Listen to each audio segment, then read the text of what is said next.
I know you're tired. You carry so much. You try to be strong, to hold everything together, to pretend it doesn't hurt. But right now, you don't need to do any of that. You can let go. Just for a moment. You don't have to be the warrior tonight. Not with me. Sit here with me. Close your eyes. Breathe. If you click this video, it's probably because you're holding a lot inside. Maybe you've been pretending to be okay for too long.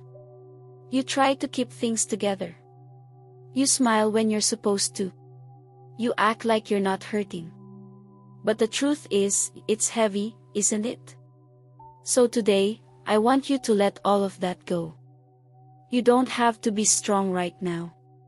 You just need to be here. With me. And listen. Let's start by talking about strength. Not the kind you see in movies, muscles, confidence, control. But the kind most men are forced to carry in silence. There's a belief many men grow up with. That to be masculine is to endure without complaint. That showing emotion is dangerous, shameful, weak. This isn't just cultural, it's structural. In a 2018 study by the American Psychological Association, researchers found that men who strongly conform to traditional masculine norms, things like self-reliance, emotional suppression, dominance, are more likely to experience depression, anxiety, and even ill thoughts. In other words, the more men try to be strong in the traditional sense, the more they suffer alone. Maybe no one ever taught you how to process pain.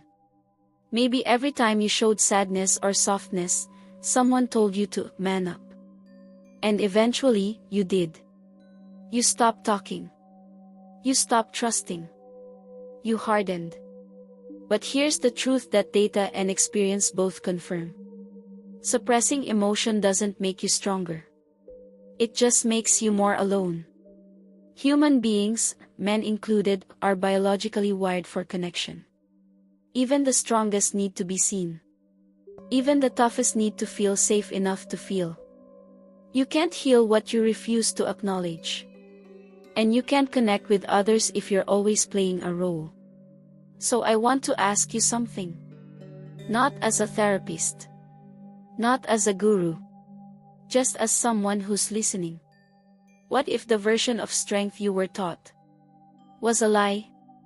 What if being vulnerable, even just with yourself, is what real strength looks like? Because the truth is, there is no award for being the most silent man in the room. There is no peace at the end of emotional isolation. So maybe it's time to question what you've been calling strength. Not to reject it, but to rebuild it. From something deeper. Something honest. Because carrying everything alone isn't noble. It's exhausting. And maybe you've been doing it for so long. You've forgotten how to even hear yourself. There's a voice inside you, maybe it's been buried under noise, expectations, and pressure. That voice doesn't scream. It whispers. It says, I'm tired. I miss someone. I feel invisible. And when you ignore that voice for too long, it doesn't disappear. It just grows heavier. Listen to your voice. Don't judge it. Don't fix it. Just sit with it. With me. Like we're by a fire, on a quiet night, saying nothing, but being fully heard. There's a story I want to share with you. About a warrior and a monk. A young man, strong, proud, battle-hardened, climbed a mountain in search of peace. He'd fought for years. Not just in wars, but in his own mind. He was respected, even feared. But inside, he was tired. Tired in a way that sleep couldn't fix. So he went to find the monk. A man known for his silence, and for his answers. When he reached the top, the warrior said, Master, I've done everything I was told. I've stayed strong. I've never shown weakness. I've fought every battle, but I feel empty. Why? The monk didn't answer right away. Instead, he poured tea into a small cup. Slowly, patiently. Then he handed the cup to the warrior and said, "You've been holding your sword for so long. You've forgotten how to hold anything else." The warrior stared at the cup, confused. But as his hand trembled trying to receive it, he realized he couldn't hold the tea without putting the sword down. That sword? It was never just a weapon. It was everything he used to survive. Anger. Control. Isolation. Image. The armor he built to never be seen as weak. And the monk's point was simple. You can't open your hands to peace if they're always clenched in defense. The same is true for all of us.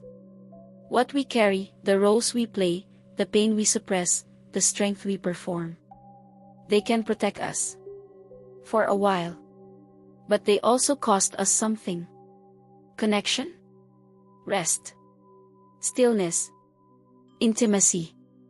So here's the question the story leaves us with. What are you still holding that you were never meant to carry forever? It's not about throwing everything away. You may still need your sword. But not tonight.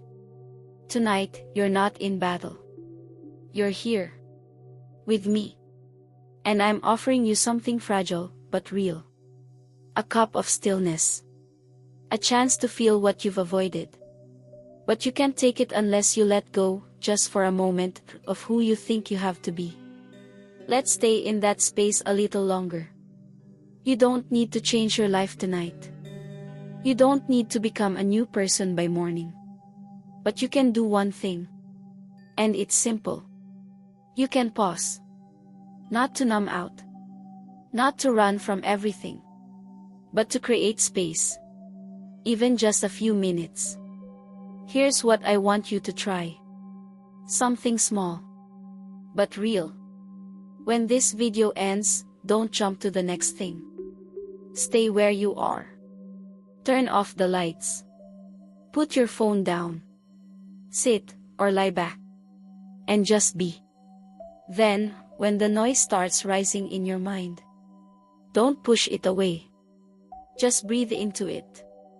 Not to fix anything, but to listen. There's a method in trauma recovery called pendulation. It means learning to gently move between pain and safety, instead of diving too deep into either. That's what we're doing here. You don't have to face everything at once. But you can take one breath. Then one more. And if you want to go further, write something. Anything. Not a journal. Not a "how I feel" essay. Just a sentence that feels true right now. Like, "I'm tired of pretending." Or, "I miss being seen." Or, "I don't even know what I feel. But it hurts." That's enough. You don't have to be fixed tonight. You don't have to be healed. You just have to be honest. With yourself. And if you did that, even for a moment, then you've already done more than most people will ever dare. If no one else says it, I will. I'm proud of you. Not because you're perfect. But because you stayed with yourself, when it would have been easier to run. And if this helped, even a little, then come back another day. Not to escape, but to remember. You're not doing this alone. We'll keep going. One quiet night at a time. You are worthy.